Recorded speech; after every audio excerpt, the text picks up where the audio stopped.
자, 네 가지 문제 유형 전체 정리를 하는데 이쪽에 주제 문제가 들어간다라고 제가 했었고 이쪽에 추론이었죠. 이쪽에는 뭐 의문사, 오늘 할 not하고 mentioned가 다 이쪽에 들어가죠. 그쵸? 이게 제가 출제 원리에 따라서 칸을 나눈 거라고 얘기를 했죠. 출제 원리랑 리딩하는 방식에 따라서.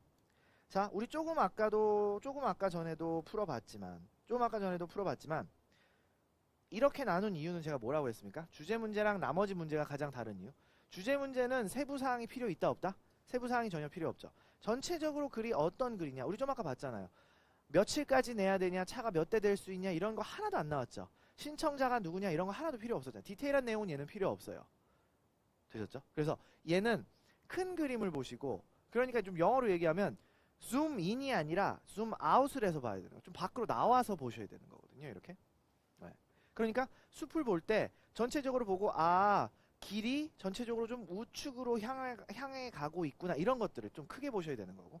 그 다음에 주제 문제에서 가장 중요한 건 제가 이거라고 그랬죠. 당연히 true, not true도 봐야 된다고 했었죠. 맞는 얘기인가 틀린 얘기인가. 근데 얘는 이것만이 중심이 아니라 뭐? general specific도 꼭 보셔야 된다고 그랬죠. 그 얘기가 전체 내용을 포함하냐 아니면 너무 디테일하냐. 그래서 제가 가장 어려운 오답은 이렇게 나올 거라고 그랬죠. 맞기는 맞는데 너무 디테일해서 정답이 안 되는 경우, 이런 걸 주제 문제에서 오답으로 골라내시기가 굉장히 힘들어요. 되시겠죠? 그래서 이 부분을 조금 잘 골라내시면 된다라고 제가 얘기를 했었고, 자, 여기를 또 이렇게 나눴었죠. 얘네들은 전부 다 뭐예요? 이 아래쪽에 있는 애들은 디테일한 내용을 보고 푸는 건 맞거든요. 근데 얘네들의 가장 큰 차이는 뭐라고 그랬어요?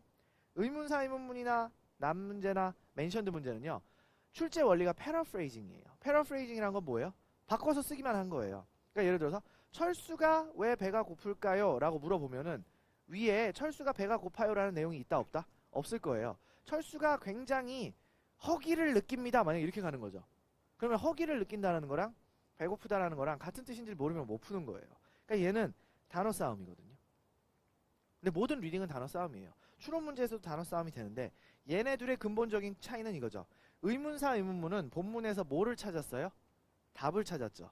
근데 얘는 본문에 답이 안 나와 있어. 얘는 본문에서 뭐를 찾으셔야 되냐? 근거를 찾으셔야 되고, 얘는 답을 찾으셔야 되거든요. 네.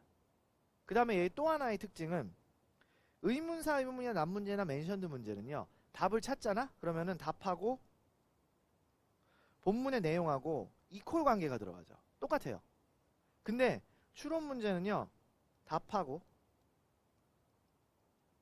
본문 내용하고 이퀄 관계가 아니에요. 이게 가장 큰 차이일 거거든요. 그러니까 예를 들어서 아까도 했잖아요. 몇 월 며칠까지 내야 됩니까? 하면 그 날짜 그대로 본문에 나와 있었잖아. 좀 아까 우리 문제 푼 거에서. 그쵸? 근데 얘는 그렇게 절대 나오지 않아요. 우리 추론 문제 풀었던 거 대표적인 거 기억나세요? 학업 용도로 쓰실 분은요, 빌 클락에게 연락하세요, 이거였죠. 근데 거기에 핵심 키워드가 뭐였어요? for academic use였거든요. 학업 용도로 사용할 사람. 근데 정답이 뭐였어? professor였던 거 기억나세요? 그럼 학업 용도로 사용할 사람 이퀄 professor야? 아닐 수도 있잖아. 학생이 될 수도 있잖아요. 그러니까 얘는 추론이 한번 들어가셔야 된다라는 게 조금 어려운 점입니다. 되시겠죠? 근데 오늘은 뭐를 할 거냐면요, 남문제하고 mentioned 문제를 할 거거든요. 얘네 둘은 또 뭘 것 같으세요? 의문사 의문문이랑 똑같아요. 근데 이렇게 한번 볼게요.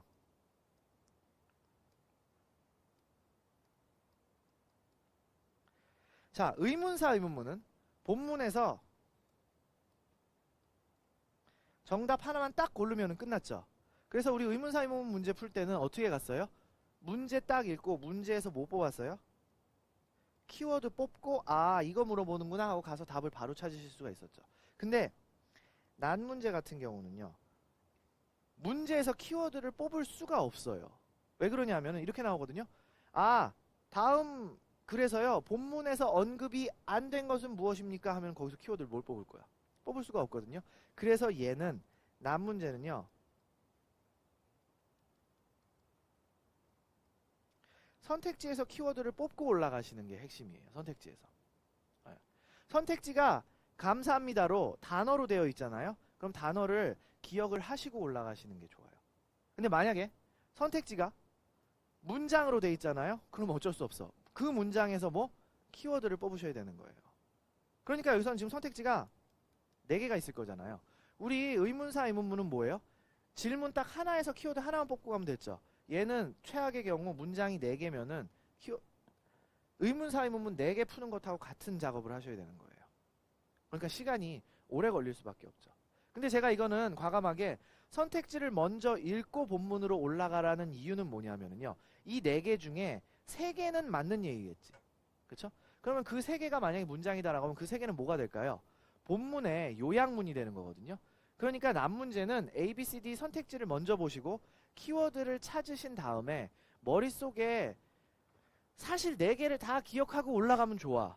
근데 그게 안 되면 한 3개라도 기억을 해서 야, 난 단세포야 3개도 안 돼. 그럼 차라리 2개라도 기억을 해서 올라가셔서 제가 얘기했죠. 2개 머릿속에 질문에 그 키워드를 넣고 아까처럼 어떻게? 정상적으로 쭉 읽어 가시는 거예요. 그러다가 뭐가 나온 것 같다. 그러면 다시 내려가서 이거 어디 나왔지? 찾아보고 나왔네. 본문에서 나왔네 하면은 얘는 뭐예요? 오답에서 제거가 되는 거죠. 얘는 그래서 하나하나 찾으시면서 오답 제거하는 형식, 속어법으로 푸셔야 돼요. 그래서 3개가 다 제거가 되잖아요? 그러면 어떻게 해야 돼? 얘가 진짜 안 나왔나 본문에서 다 찾아볼 거야? 그냥 답으로 갈 거야? 그냥 답으로 가야지. 이걸 또 언제 찾아봐? 시간 없어요. 3개 나왔으면 그 나머지가 답이야. 어떻게 가는지 아시겠죠? 이게 남 문제입니다. 근데 얘보다 더 짜증나는 게 멘션드 문제죠. 얘는 뭐예요? 다음 중에서 본문에서 언급된 것은 무엇입니까? 그럼 이 아래 4개가 4개 중에 3개가 안 나오는 얘기야. 그쵸? 그러면 어떨 것 같으세요? 너무 힘들 거야 이거는. 네. 그래서 이거는 A, B, C, D를 읽고 선택지를 뽑고 올라가도 힘드실 거예요. 왜냐하면은 선택지를 뽑았는데 아무리 읽어도 그런 내용이 안 나와 계속. 그럼 계속 찾아 내려가셔야 되거든요.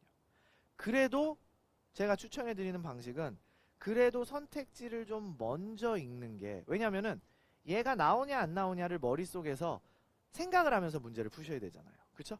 그렇기 때문에 얘는 제가 강요하지는 않아요. 난 문제는 100% ABCD를 먼저 읽고 들어가셔야 되거든요. 근데 멘션드 문제는 4개 중에 어차피 3개가 본문에 나와 있지도 않은 내용이라서 오히려 더 헷갈리게 만들 수도 있거든요. 그래서 만약에 그냥 멘션드 문제가 나왔다 그러면은 얘는 저는요 주제 문제보다도 더 늦게 풀려고 하거든요. 그리고 이러신 분들이 있어요. 특히 시간 되게 많이 모자라시는 분들, 아니면은 시험 상황에서 이런 상황을 맞닥뜨렸어. 뒤에 20문제 남았는데 시험 종료 20분 남았습니다 이렇게 됐어. 그러면은 한 문제당 1분에 우리가 연습은 하지만 그 20문제를 다 못 풀 거거든요.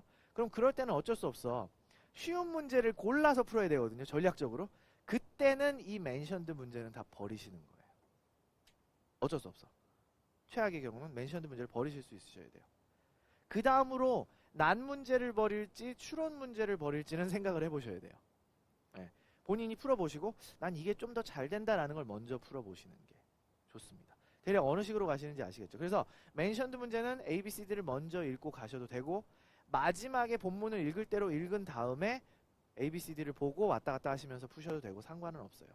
그래서 얘는 먼저 읽어도 별로 시원하지 않고요. 나중에 읽어도 시원하지 않고 얘는 그냥 계속 본문하고 그 A, B, C, D를 왔다 갔다 하시는 방법밖에 없다는 거. 그러다가 운 좋게 이거 나왔네 하면은 운이 좋은 거예요.